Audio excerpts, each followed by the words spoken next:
Olá, meus queridos, como vocês estão? Ontem nós começamos a falar sobre o batismo e hoje eu quero estar vendo mais um pouquinho desse assunto com você. O batismo, que é uma ordenança de Jesus para as nossas vidas, que ele mesmo cumpriu isso na vida dele para ser exemplo para mim e para você. Além de ser uma ordenança de Jesus, e isso já seria motivo suficiente para praticarmos, nós precisamos entender um pouco da natureza da ordem, do que está por trás do batismo que nos foi ordenado.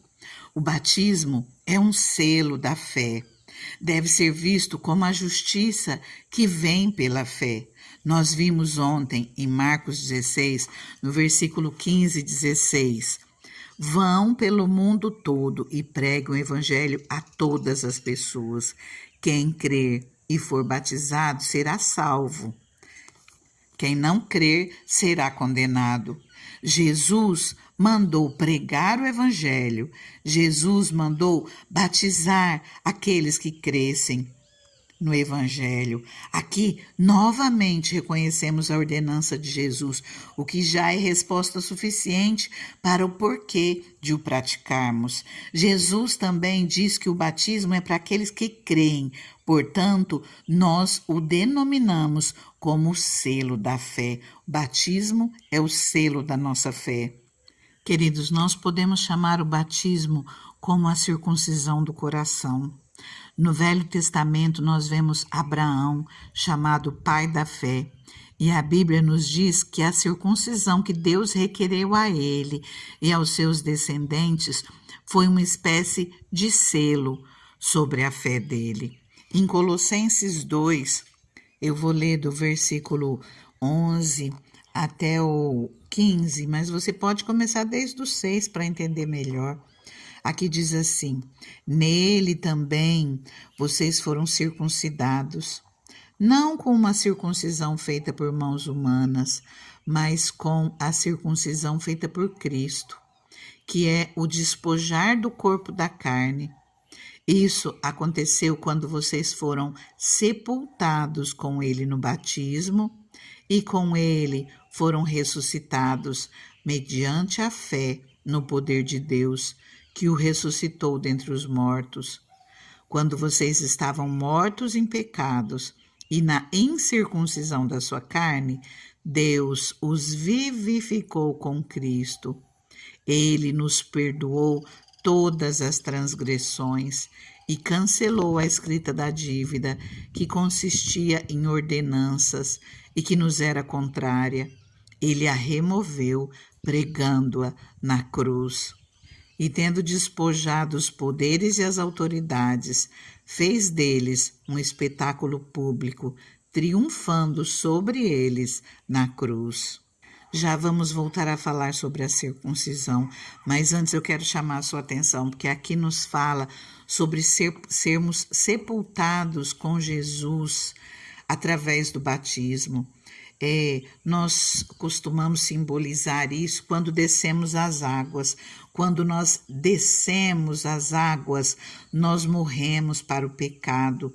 E quando nós retomamos, nós ressuscitamos com Cristo, como para uma nova vida. Então, nós podemos dizer que através do batismo, e aqui debaixo dessa palavra, porque diz: isso aconteceu quando vocês foram sepultados com ele no batismo, e com ele foram ressuscitados mediante a fé no poder de Deus, que o ressuscitou dentre os mortos.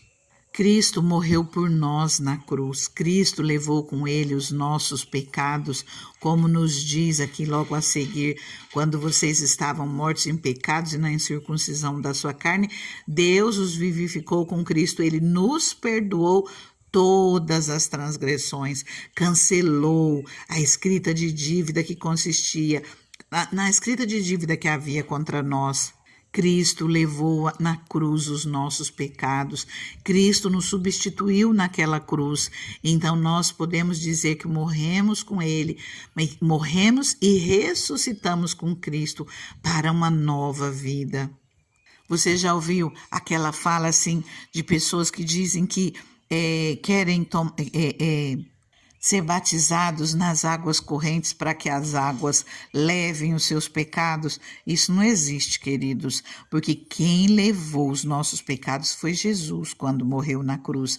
É Ele que perdoa todas as nossas transgressões quando nós declaramos que Jesus Cristo é o Senhor das nossas vidas, quando nós cremos, quando nós proferimos com a nossa boca que Jesus é Senhor das nossas vidas, nos arrependemos dos nossos pecados, pedimos perdão, ali Jesus apaga as nossas transgressões, e quando descemos as águas é para obedecermos essa ordenança de Jesus para as nossas vidas. Mas as águas, sejam correntes ou não tem poder para perdoar os nossos pecados, apenas Cristo. Deus é quem perdoa os nossos pecados. Agora, voltando a falar da circuncisão, como nós vimos que Deus requereu de Abraão e de seus descendentes, aqui nessa palavra fala que há uma circuncisão feita por Cristo, que é o despojar do corpo da carne. Essa circuncisão, ela é simbólica. Em Romanos, no capítulo 2, versículo 28 e 29, nos diz: não é judeu quem o é apenas exteriormente, nem é circuncisão a que é meramente exterior e física, não. Judeu é quem o é interiormente, e circuncisão é a operada no coração, pelo Espírito, e não pela lei escrita. Para estes, o louvor não provém dos homens, mas de Deus. Através do batismo, esse selo da fé, nós podemos dizer que nós fazemos sim uma circuncisão no nosso coração, através de Cristo. Ainda continuando no livro de Romanos, no capítulo 6, diz assim: que diremos então? Continuaremos pecando para que a graça aumente? De maneira nenhuma. Nós, os que morremos para o pecado, como podemos continuar vivendo nele? Ou vocês não sabem que todos nós que fomos batizados em Cristo Jesus, fomos batizados em sua morte? Portanto, fomos sepultados com ele na morte por meio do batismo, a fim de que, assim como Cristo foi ressuscitado dos mortos, mediante a glória do Pai, também nós vivamos uma nova vida. Versículo 8. Ora, se morremos com Cristo, cremos que também com ele viveremos, pois sabemos que, tendo sido ressuscitado dos mortos, Cristo não pode morrer outra vez. A morte não tem mais domínio sobre ele, porque morrendo, ele morreu para o pecado uma vez por todas, mas vivendo, vive para Deus. Da mesma forma, considerem-se mortos para o pecado, mas vivos para Deus em Cristo Jesus. Portanto, não permitam que o pecado continue dominando os seus corpos mortais, fazendo que vocês obedeçam aos seus desejos. Não ofereçam os membros do corpo de vocês ao pecado como instrumentos de injustiça. Antes, ofereçam-se a Deus como quem voltou da morte para a vida, e ofereçam os membros do corpo de vocês a Ele como instrumento de justiça, pois o pecado não os dominará. Queridos, ontem, enquanto nós vimos sobre o arrependimento, que nós falamos que arrependimento é nós voltarmos, nós retomarmos o caminho errado por onde estamos andando e tomarmos novamente o caminho certo. Nós vimos 2 pontos para o arrependimento. Primeiro, reconhecer o caminho errado.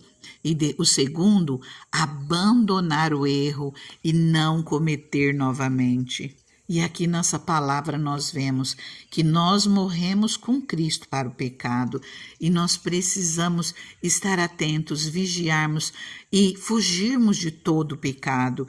E se nós formos tentados, que nós venhamos pedir socorro ao Espírito Santo, pedir força, pedir a ajuda de Deus para nós resistirmos a todo o mal e fugirmos de toda a tentação e não cairmos no pecado novamente. Agora, mais um detalhe: o que nós precisamos fazer para alcançarmos essa bênção, para termos direito ao batismo. Aqui no livro de Tito, no capítulo 3, versículo 5, nos diz assim: não pelas obras de justiça que houvéssemos feito, mas, segundo a sua misericórdia, ele nos salvou pelo lavar regenerador e renovador do Espírito Santo. Em outra versão fala, não por causa de atos de justiça por nós praticados, mas devido à sua misericórdia, ele nos salvou pelo lavar regenerador e renovador do Espírito Santo. Essa promessa nos diz respeito, assim como diz ali em Atos 2. Essa promessa é para mim, é para você. Lembrando a fala de Jesus ali em João 6, todo aquele que o Pai me der virá a mim, e quem vier a mim eu jamais rejeitarei. Todo aquele que vier a mim, eu de maneira nenhuma lançarei fora. Amém? Que essa palavra possa ter trazido luz para o seu entendimento, seja você que já é batizado, seja você que estava pensando no assunto ou que nunca tenha pensado, que agora você comece a pensar em obedecer a essa ordenança que Jesus nos deixou. Que o Espírito Santo venha tocar o teu coração, porque não é por força, não é por violência, mas é pelo Espírito de Deus, amém? Eu convido você a orar comigo. Antes eu te peço, se você não curtiu essa palavra e se ela fez algum sentido à tua vida, curta ela, compartilhe, deixe seu comentário, se inscreva se não é inscrito, ativa o sininho e todos os dias, permitindo Deus, nós estamos aqui com a palavra para o meu coração e para o teu coração, amém? Vamos orar, se você puder, vá até um lugar reservado, tira um tempo, começa aqui orando comigo, mas continua falando com o Senhor. Abra o teu coração para Ele. Peça para que o Espírito Santo venha te instruir, te iluminar, falar mais contigo. E você fale com Ele e abra os teus ouvidos espirituais. Fica atento, porque o Senhor, Ele tem muito para a tua vida, Ele tem muito para fazer na tua vida. Só creia e deixa o Senhor trabalhar, amém? Vamos orar? Deus maravilhoso, Deus soberano, Pai, mais uma vez, Pai, nós começamos, Senhor, te agradecendo, Pai. Obrigada, Jesus, porque um dia o Senhor morreu na cruz no nosso lugar. Obrigada, Senhor, porque nós não precisamos morrer, porque o Senhor morreu, o Senhor substituiu a mim, ao meu irmão, à minha irmã, e hoje, através de nós crermos em Ti, Pai, de nós abrirmos o nosso coração para Ti, Pai, de nós te confessarmos, Jesus, com os nossos lábios, com a nossa boca, através de nós obedecermos essa ordenança que o Senhor nos dá, descermos as águas, nós somos salvos por Ti. Deus maravilhoso, Deus soberano, que o nosso nome possa estar escrito no livro da vida, que o Senhor esteja conosco em todo o tempo, que o Senhor nos instrua, nos ensine, nos coloque cada dia mais no centro da Tua vontade. Senhor, nós queremos fazer o Teu querer, Pai, para cada um de nós. Tua palavra nos diz, Pai, que os Teus pensamentos, os Teus caminhos são mais altos que os nossos, Senhor, que nós possamos, Senhor, trilhar, entender os Teus pensamentos, receber dele e trilhar os teus caminhos para a nossa vida, a tua vontade, Senhor, porque a tua vontade é boa, perfeita e agradável. Faça em nós, Senhor, segundo o teu querer, segundo a tua vontade, e nos instrua, Senhor, para que nós venhamos seguir o teu caminho, para que nós venhamos viver, Senhor, a tua vontade para as nossas vidas. Nós nos colocamos nas tuas mãos e pedimos, Senhor, meu Deus, as tuas bênçãos sobre cada um de nós, o teu cuidado, a tua proteção, Senhor, meu Deus, que o teu favor esteja sobre nós todos os dias da nossa vida. Nós oramos e agradecemos no nome santo e maravilhoso de Jesus Cristo. Senhor, que nós possamos viver, Pai, tudo aquilo que o Senhor tem para as nossas vidas. Nós te pedimos e já te agradecemos no nome de Jesus. Amém? Fica com Deus, fica na paz, continua orando, entrega tudo ao Senhor.